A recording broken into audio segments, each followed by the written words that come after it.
It's minus 30 degrees, somewhere near a frozen reservoir in North Korea.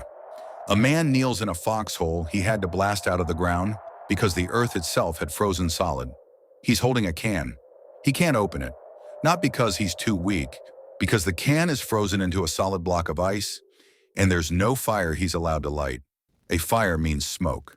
Smoke means the enemy finds you. So he tucks the can inside his jacket, against his own body, and waits. That's dinner. That's also breakfast, if it thaws in time. Around him, men are doing the same thing, hugging cans of stew like they're keeping something alive. In a way, they are.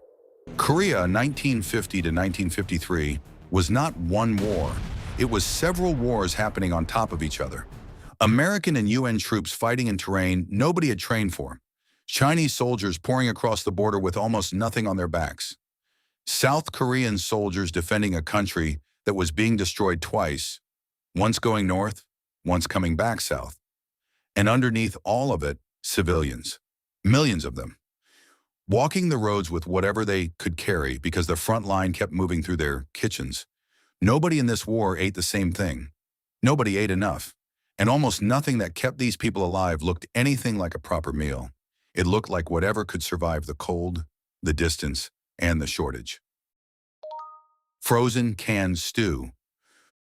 For American troops, the ration was the C-ration: canned meat, canned stew, canned fruit, if you were lucky. It came packed in a small cardboard box with a spoon, some crackers, a chocolate bar, and cigarettes. In most weather, it was food. At the Chosin Reservoir in December of 1950, it stopped being food. It became ice. Temperatures dropped to 30, even 50 below zero at night. Canteens froze solid. Jeep batteries split open from the cold.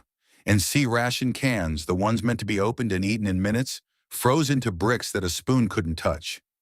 Men carried the cans inside their coats, against bare skin, just to keep them soft enough to eat. Fires would have helped. Fires also gave away a position to the Chinese troops surrounding them, so a lot of soldiers simply didn't eat that day. It wasn't a shortage of food. It was food that had turned against them. Tootsie Roll candy. During that same battle, something strange happened. Marines pinned down near Chosin radioed for more mortar rounds. Their code name for 60mm mortar shells was Tootsie Rolls. Somewhere down the supply chain, the message got confused. What arrived wasn't ammunition. It was boxes of actual Tootsie Roll candy. At first, it must have felt like a joke landing at the worst possible moment, but the candy didn't melt in the cold. It didn't need a fire. It didn't need a can opener. It could be carried in a pocket and eaten walking, fighting, retreating. Some men later credited that sugar with keeping them upright during the march out of the mountains. It wasn't a real ration. It wasn't meant to save anyone. It just happened to be the one thing the weather couldn't ruin. Instant coffee powder. Every C-ration box came with a small accessory packet.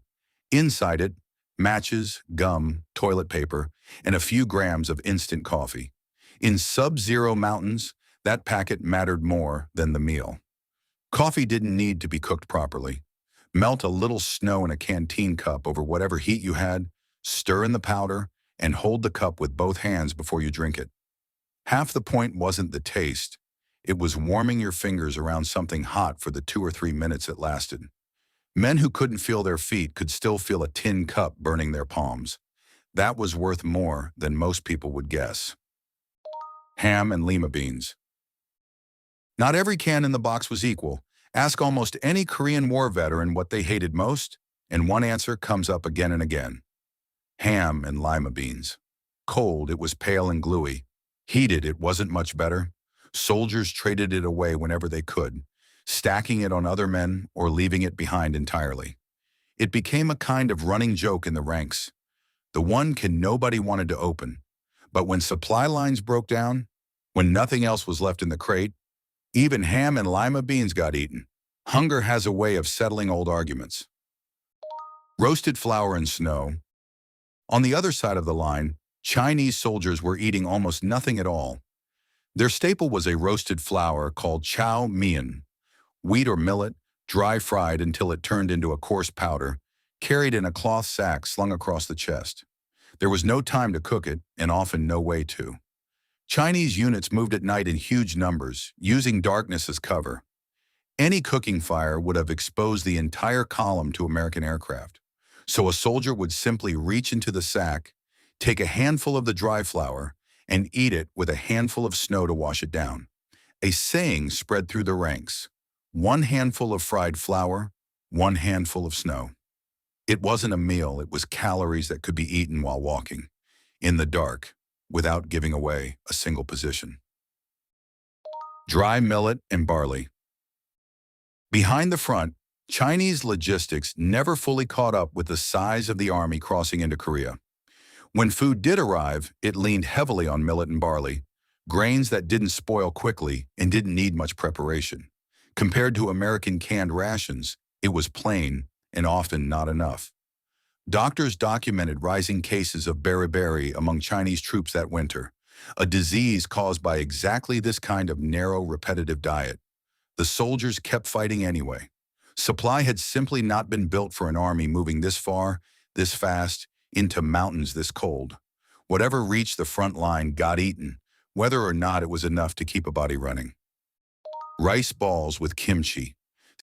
South Korean soldiers, fighting to defend their own country, ate closer to what they knew from home when they could get it. Rice formed into simple balls for carrying, alongside kimchi when it was available. Fermented, salted, and spicy enough to make a small amount of rice feel like a full meal. American rations, with their canned ham and bland biscuits, didn't sit well with Korean palates used to salt, chili, and fermentation. It wasn't a small complaint. Food that doesn't taste like home stops feeling like food at all, even when it's keeping you alive. So Korean units improvised where they could, stretching whatever rice and side dishes made it to the line. Canned kimchi. The traffic sometimes moved the other way. Korean units occasionally passed canned kimchi to American soldiers nearby, usually as a gesture, sometimes as a trade. One American instructor later wrote about receiving several cans this way and being surprised by how much he liked it. For men who had been eating the same handful of C-ration menus for weeks, something fermented, sharp, and completely unfamiliar could feel like the first real flavor they'd tasted in a long time.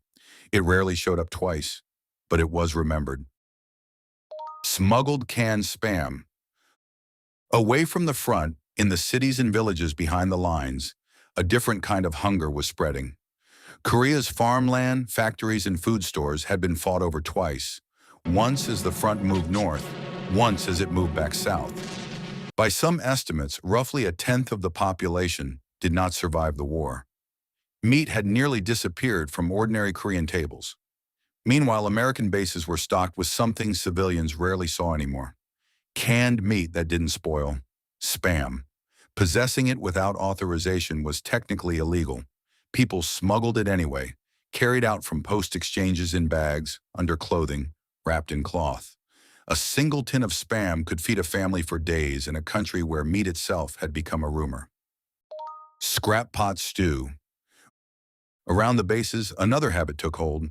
Koreans gathered near American mess halls, collecting whatever was thrown out at the end of a meal. Scraps of ham, hot dog ends, spoonfuls of beans, sometimes worse than that, mixed together in a pot with whatever was on hand. People called it, bluntly, pig porridge. It wasn't meant to be a dish. It was meant to keep a family fed for one more day. Someone would add garlic, chili paste, whatever kimchi was left, and boil the whole thing down into something that could be ladled over rice. No two pots were the same. Nobody was cooking for flavor. They were cooking with whatever survived the walk home from the base. Barley porridge. For most Korean families that year, there was no ration card, no C-ration box, no mess hall. There was whatever grain hadn't been requisitioned, burned, or lost on the road. Barley stretched further than rice, so barley became the daily meal, plain and repeated. Families moving south as refugees carried what little they could, cooking over small fires wherever they stopped for the night. A pot of thin barley porridge, shared among however many mouths were still together, was, for long stretches of the war, simply what a meal looked like. Soldiers on both sides at least had a supply line, however broken. Civilians mostly had each other, and whatever they'd managed to carry. Army base stew. Most of what soldiers ate in Korea disappeared the moment the war ended. The C-ration menus were phased out. The cow mian sacks went back into storage. The rice balls and thin barley porridge became memories, told at family tables. But one thing didn't disappear. The pot of scraps that Korean families once boiled just to survive slowly turned into something else. Restaurants near the old bases kept making it, kept improving it, kept selling it long after Spam stopped being contraband. Today it's called Army Base Stew, and people order it because they like it, not because it's the only thing left in the house. Most of them have no idea they're eating a memory of a war. That's usually how it goes. The hardship fades, the taste stays behind, and quietly changes what it means.